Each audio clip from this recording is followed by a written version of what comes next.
raditu billahi robba wa bil islami dina wa bi muhammadin nabiyya wa rasula rabbi zidni ilman nafi'a warzuqni fahma waj'alni minat tawwabina waj'alni minal mutatahhirin waj'alni min ibadikas sholihin.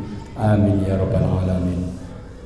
Para jamaah, para bapak ibu sedaya rahimakumullah, monggo kita tansah muji syukur wonten ngarsanipun Allah biqaulina alhamdulillahi rabbil alamin. Shalawat salam kita tansah kunjuk wonten ngarsanipun Nabi kita Muhammad sallallahu alaihi wasallam, keluarginipun, para sahabatipun, mugi saged lumeber dumateng kita sedaya. Kula panjenengan keluargi kita, langkung-langkung tiyang sepuh kita wonten ing yaumil qiyamah mugi saged pikantuk syafaatul uzma. Amin amin ya rabbal alamin. Para jamaah, kula ingin sampun dipun aturke bilih dalu menika kesempatan tanya jawab tentang keutamaan iman kepada Allah. Saderengipun tanya jawab menika ngemutaken pelajaran ingkang sampun bilih iman itu mencakup 3 unsur: diucapkan dengan lisan, diyakini dalam hati, kemudian diamalkan dalam bentuk perbuatan. Iman itu masih telanjang, maka yang menjadi pakaiannya adalah takwa, yang menjadi perhiasannya adalah rasa malu berbuat dosa kemaksiatan. Kemudian iman ini meskipun kecil sedikit yang tersimpan dalam hati akan menyelamatkan seseorang dari api neraka. Setelah penduduk neraka masuk ke dalamnya, penduduk surga masuk ke dalamnya, maka Allah memerintahkan kepada malaikat tukhraju minan nar, keluarkan dari api neraka, mingkola mankola, barang siapa ya yang ada mangkana fi qalbihi misqala dzarratin min iman, barang siapa yang ada dalam hatinya tersimpan iman meskipun sebesar atom. Terus iman niki yang akan menyelamatkan seseorang dari api neraka. Kemudian iman ini yang sempurna disebutkan dalam hadis riwayat Imam Baihaqi bahwasanya iman memiliki 77 cabang. Yang utama qaulu la ilaha illallah, itu yang paling tinggi. Wa adnaha, yang paling rendah, imatatul adza anit thoriq, menyingkirkan segala hal yang menghalang di jalan. Ya, wal haya'u su'batu minal iman, malu adalah bagian dari iman. Ini antara lain beberapa hal, sehingga kesimpulannya iman seseorang itu kualitasnya setara dengan ketaatan atau amal kebaikannya. Semakin orang itu memiliki iman yang kuat, semakin pula dia banyak beramal yang soleh. Jadi untuk mengetahui seseorang sudah punya iman yang bagus atau belum terletak pada bagaimana dia mentaati Allah Subhanahu wa ta'ala. Semakin menampakkan ketaatan yang sempurna, maka itulah sebagai wujud iman yang sempurna pula. Ngoten antawisipun, monggo pertanyaan-pertanyaan seputar iman nggih, Pak Sarti.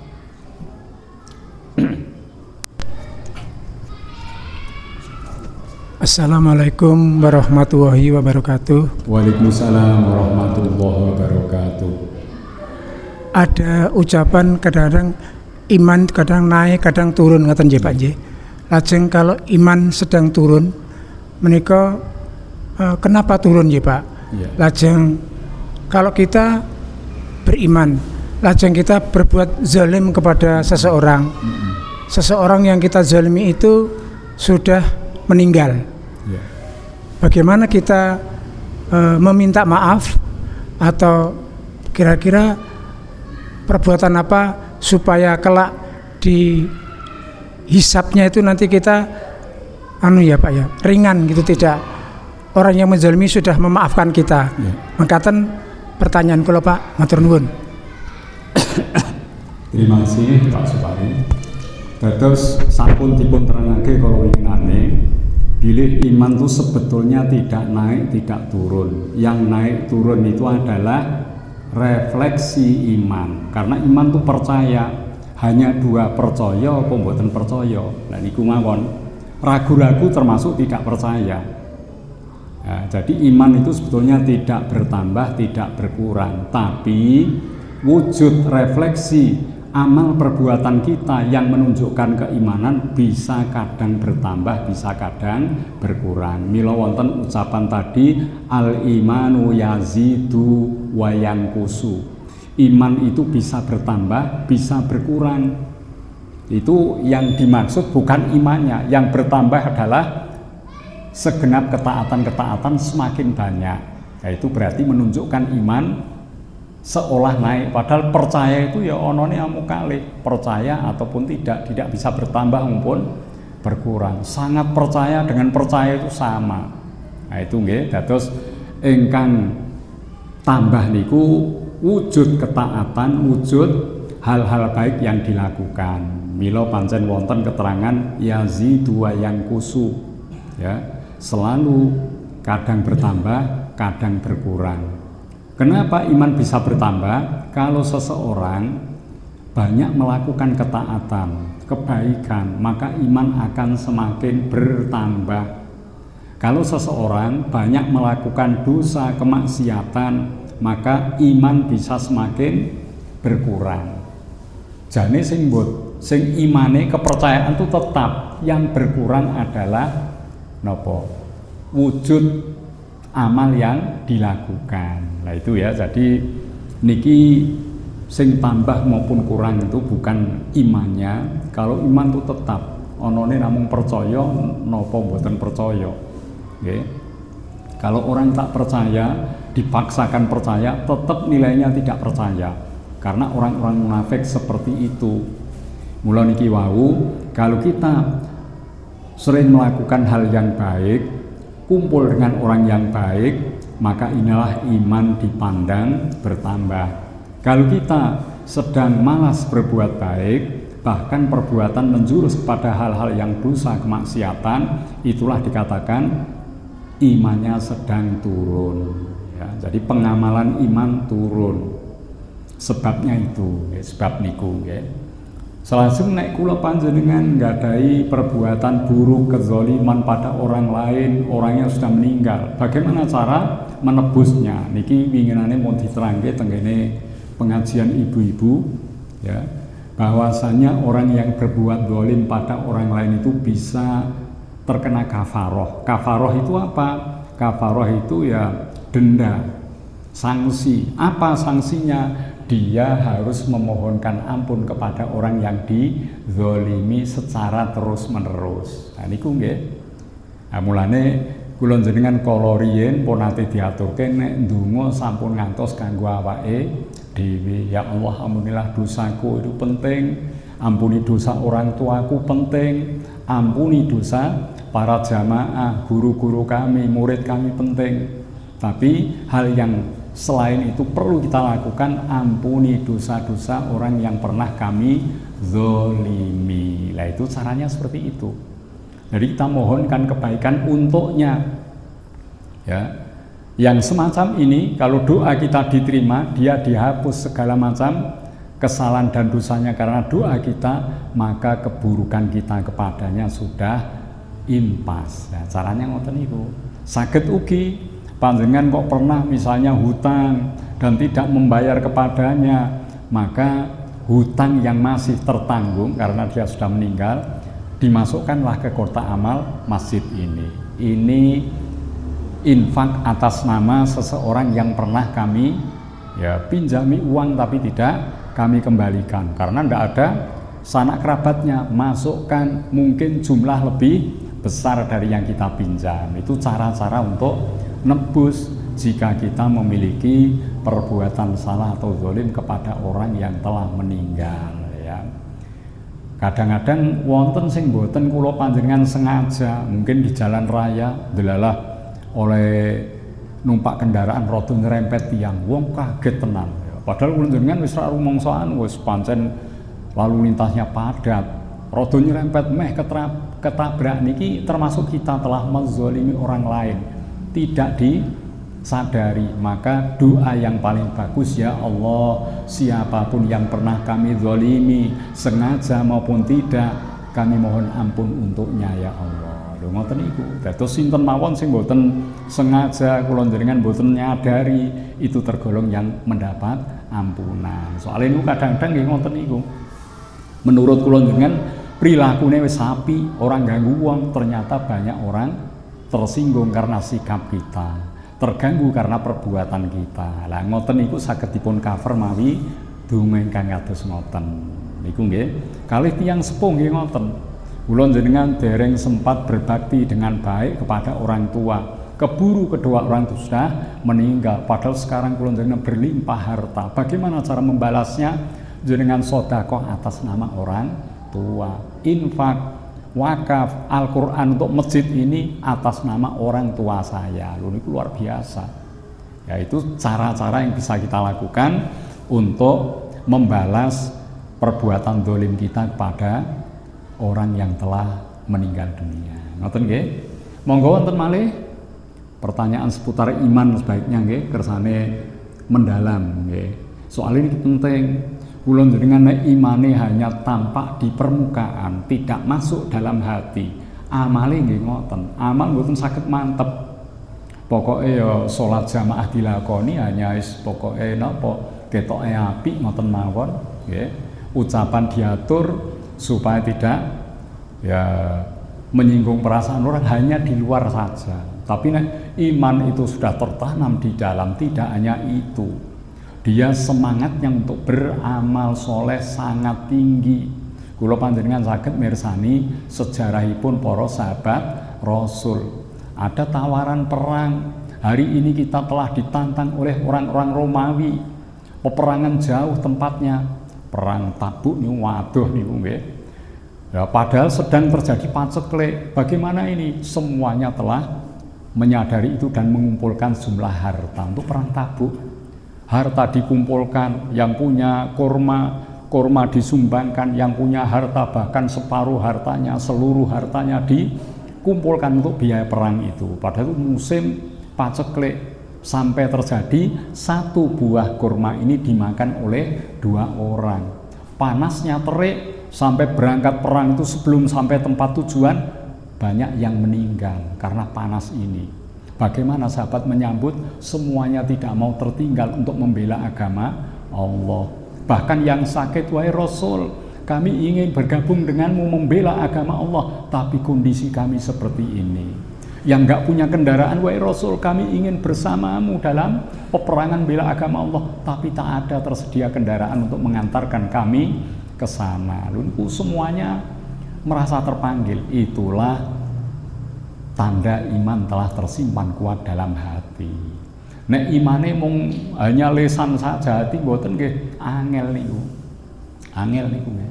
Anane alasan mawon. Apa dijak napa alasan nggih. Dijaluki sumbangan alasan, anakku ya gek butuh duit. Wis pokoke alasan kabeh niku nggih. Lah dijak salat jamaah ning kene ning omahe bojoku dhewean ora iso jamaah. Aku ngimami keluarga, ngoten niku wis pokoke ana mawon. Dados niku kula njenengan sudah tertanam iman yang kuat niku luar biasa nggih. Jadi semangat untuk beramal soleh itu akan tampak sangat jelas sekali, tidak ada rasa malas. Ngoten niku nggih. Ngoten monggo malih wonten nggih. Nggih Pak Pri, monggo Pak Pri. Ini khusus tanya jawab nggih. Assalamualaikum warahmatullahi wabarakatuh. Waalaikumsalam warahmatullahi wabarakatuh. Kiai Mujahidin yang saya hormati, Bapak-bapak, Ibu-ibu. Mengenai iman tadi sudah sampaikan bahwa iman itu tidak bertambah. Yang pertama adalah pelaksananya lah. Nah, ini sering terjadi di masyarakat ketika kami mencoba untuk taat ya, iman kami agar bisa pelaksana bisa bertambah, mendapat pahala dengan cara menyumbang suatu yayasan, katanya pembangunan masjid. Coba sekian tahun kami menyumbang, tapi ternyata masjid itu ternyata setelah kami kunjungi itu masyarakat di situ malah ketawa karena isinya baru pondasi dan lumutan itu. Nah, dengan fakta seperti itu berarti kan si penyumbang itu artinya nggak ikhlas gitu loh. Wong saya nyumbang bertahun-tahun kok malah masjidnya artinya ditipu lah begitu. Lah, yang demikian itu bagaimana pahala pada yang penyumbang itu di hadapan Allah, apa dapat pahala apa seperti apa Pak Yai? Yeah. Terima kasih. Assalamualaikum warahmatullahi wabarakatuh. Waalaikumsalam warahmatullahi wabarakatuh. Ini contoh kasus menyumbang masjid ya, dengan mengumpulkan jumlah dana.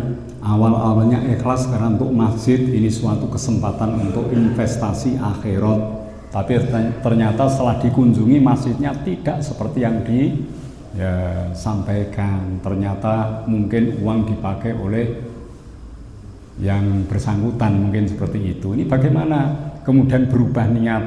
Kula panjenengan nglampahi kesaenan napa mawon menawi sampun dipun analisa kula panjenengan pun mantep ya.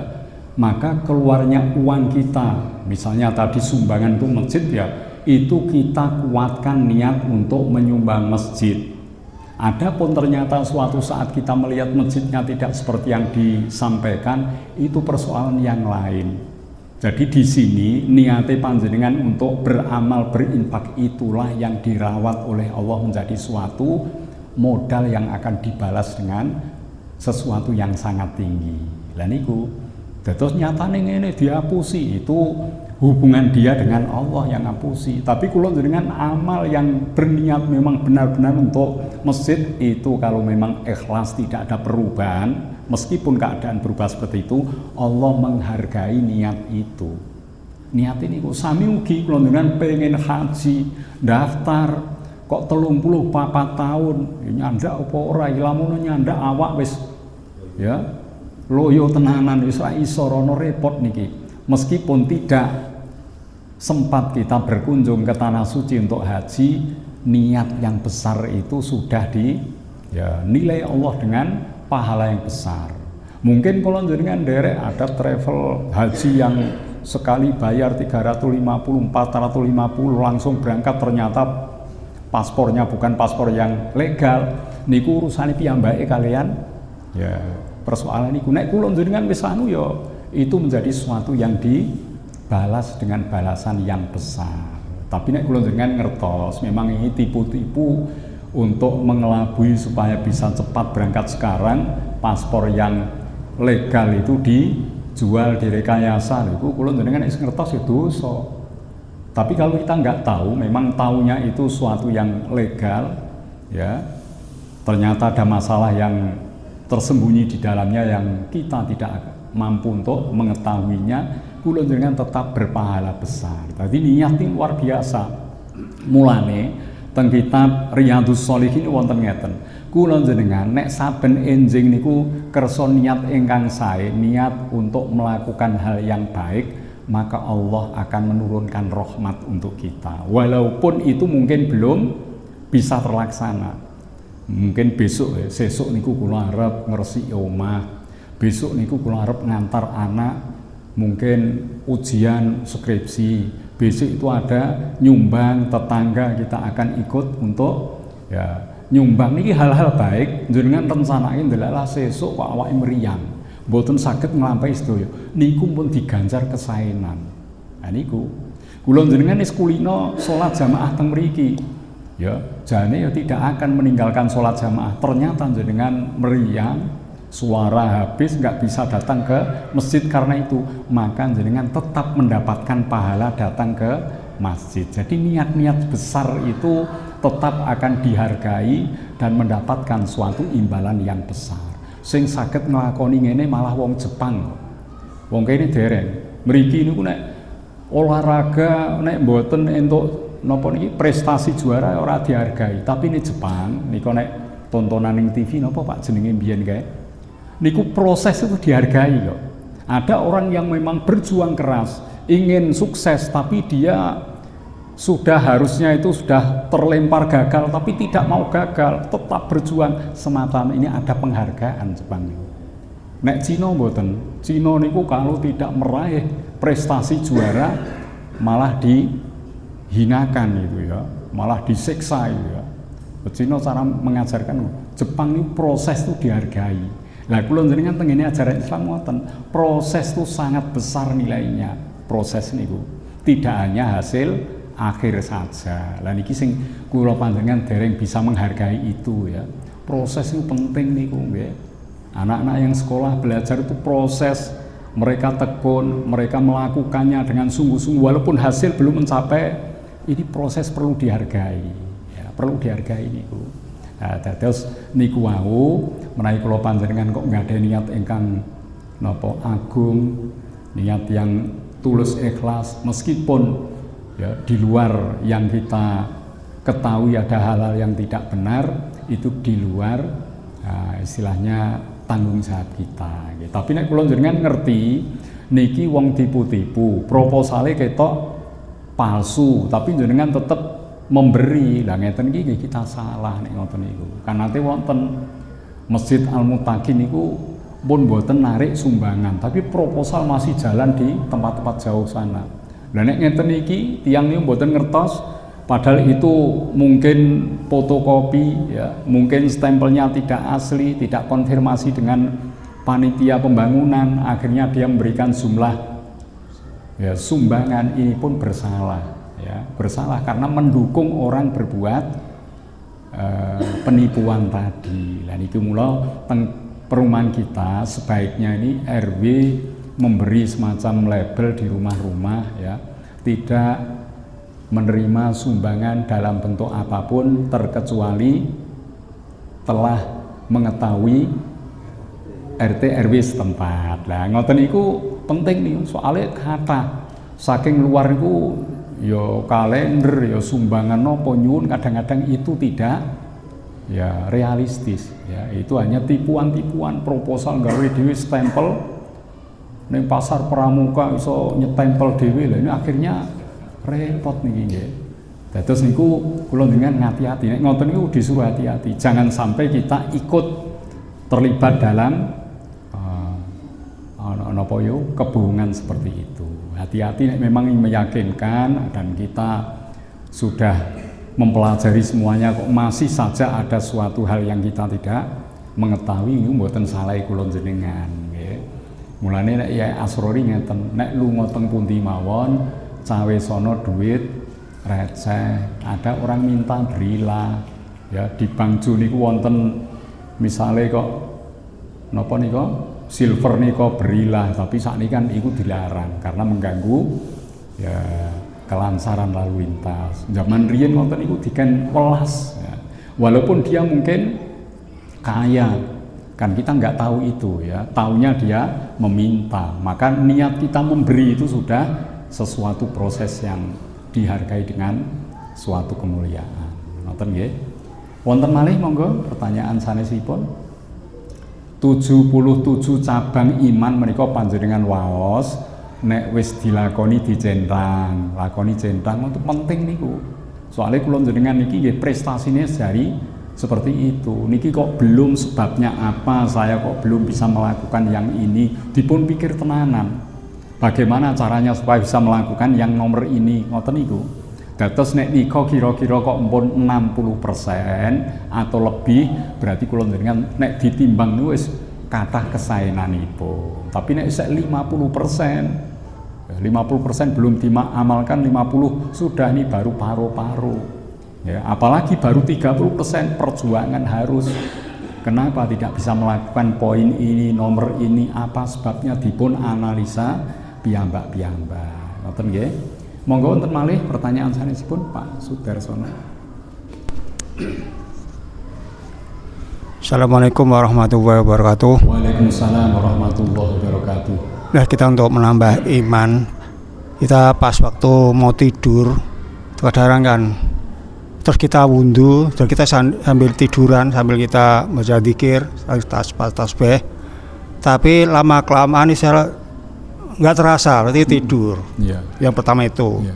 Yang kedua, ya sama, kita berzikir di dalam, kita terlentang. Ketika salah ada printing di sini, Pak. Ada nopo, Pak? Printing. Oh, merinding. Iya. Ya kira itu Pak, mohon penjelasan. Ya. Terima kasih. Assalamualaikum warahmatullahi wabarakatuh. Waalaikumsalam warahmatullahi wabarakatuh. Ada dua pertanyaan. Yang pertama, sudah wudhu menjelang tidur sambil zikir, melakukan zikir dan lainnya sampai tidak terasa akhirnya tertidur. Ini bagaimana? Boleh zikir yang dibaca itu menjelang tidur meskipun kita tidak sempat menghitung jumlah dan lainnya, asalkan sebaiknya jangan zikir la ilaha illallah. Tapi nek sik sadar mboten napa-napa. Nek menjelang tidur wis reban, sebaiknya jangan zikir la ilaha illallah. Sebabe napa? Kuwatire panjenengan maose mboten sampurna. La ilaha illallah wis wangkler. Lah iki kan akhirnya tidak ada Tuhan. Tapi nek Allahu Akbar baru Allah, wis ora iso akbar wis rak muni mboten napa-napa. Tapi nek la ilaha illallah kalimat ya yang berkonsekuensi untuk akidah dan juga sebaliknya. Iku nek kula njenengan kan mboten sadar la ilah. Terus mau turu lah ini kan akhir dari kalimat kita tidak menjadi sempurna. Tapi nek tasih sadar tenanan la ilaha illallah, la ilaha illallah ping mungkin 11 bar niku di-cut dulu, ganti yang lain wis rada meh ngantuk, ganti yang lain saja, jangan itu. Sami ugi tiyang ingkang badhe sedo, kalau sudah kritis keadaannya, tidak mampu membaca la ilaha illallah, maka jangan ditahlil dengan itu, jangan ditalkin dengan kalimat itu. Cukup dengan Allah, Allah. Okay. Soalnya niki kuwatir ngeten, ki nafase tersenggal-senggal, wis ngoroke kaya ngene, tak talkin mbah la ilaha illallah. Yo gelem maca la ilah terus iku terus mati misalnya, repot nih. Akhir kehidupannya tidak percaya pada Allah, kan bersiko niku. Mulane nek pun kritis cukup bisikkan pada telinganya Allah, Allah, Allah. Misalnya kok mampu Allah, terus setelah itu belum wong wis meninggal mboten apa-apa. Karena tidak berkonsekuensi kalimat yang mengandung pengingkaran. Terus niku hati-hati nek la ilaha illallah niku. Lho misalnya terpaksa Pak mau ketok iso sempat maca la ilaha illallah, aja dibaleni meneh. Nek sekali sudah dibaca sudah cukup. Mbah meneh mbah. Terus mbah la ilaha illallah ampun ngoten nek pisan pun. Soalnya satu itu sudah mengakhiri kehidupannya dengan lafaz la ilaha illallah. Tapi nek dengan peksa kon meneh lah kuwatire niku wau. Separuh baru separuh sudah meninggal. Lah niku nggih. Tapi nek iki Pak mau wis maca la ilah terus meninggal, kula njenengan ingkang gesang berhusnudzon bahwa jenazah ini tadi maksudnya akan menyempurnakan sehingga kita yang hidup menyempurnakan. Misalnya dia la ilah terus kula njenengan ingkang mireng illallah. Ngoten niku. Terus kalimat niku kalau kita sudah menjelang mau tidur sebaiknya untuk tidak dipakai zikir. Nomor kali kadang zikir ada merinding, bulu kuduk nih berdiri. Itu memang ada saat panjenengan kula zikir, kok zikir yang kita lafadzkan itu tembus dengan hati, perpaduan antara lisan kita mengucapkan zikir dengan hati yang meyakini bisa timbul seperti itu, bisa timbul seperti itu. Maka kadang menangis bisa terjadi. Mboten gawe-gawean niku mboten nggih. Merasa diri kita terhubung kepada Yang Maha Kuasa bisa terjadi seperti itu. Soale ruwe kula panjenengan saking Gusti Allah niku menawi kula panjenengan wonten kesadaran yang bagus, itu dalam Al-Qur'an disebut taksairu juluduhum. Ya. Napa niki kulit itu akan menjadi terasa, bergetar kulit itu. Ya. hati pun demikian, maka tidak sedikit yang menangis karena hal itu. Niku saged ugi kalau memang hati kita saat berzikir benar-benar terasa terhubung kepada Allah Subhanahu wa taala. Mulane kalau winginane kula aturke menawi zikir kula dengan dereng saged nangis, kula dengan kudu nangis, tapi nangis ya awake dhewe kok kebangetan awak iki dikai macam-macam kenikmatan Gusti Allah, diparingi umur sampai puluhan tahun padahal teman tetangga sahabat sudah banyak meninggal.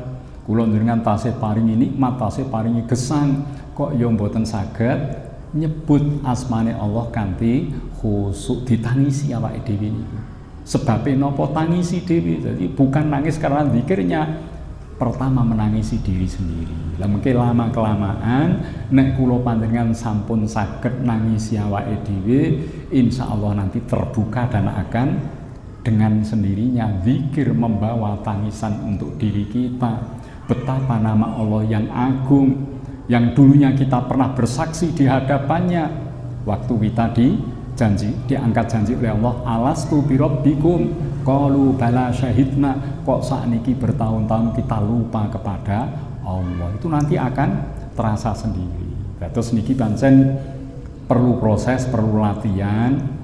Kula panjenengan iki pokoknya ampun ngantos amaliyah kita hanya berada di permukaan. Mari hati ini kita kelola dengan baik sehingga amal-amal bersumber dari hati kita, iman kita kepada Allah Subhanahu wa taala. Soalnya nek mung permukaan itu belum menjadi amal yang mantap itu. Ya salat, ya poso, ya ngaji, tapi dereng mlebet tenggenipun atine kula panjenengan niku dereng dados amal ingkang sampurna. Soalnya wangsul tenggene pengertian iman niku wau diucapkan dengan lesan, diyakini dalam hati. Lah ini yang sulit diwujudkan dalam bentuk amal perbuatan. Ngoten nggih, dados bab-bab merinding niku saged ngoten, saged ugi wong tiyang niku werni-werni merindinge mergo perkara lingkungan yang memang mendukung. Delalah kok suasana angin semribi terus ono ambu wangi sak srebetan, lha terus merinding. Delalah kok ya suasana gelap seolah ada lamp lewat bercahaya, merinding saged ugi.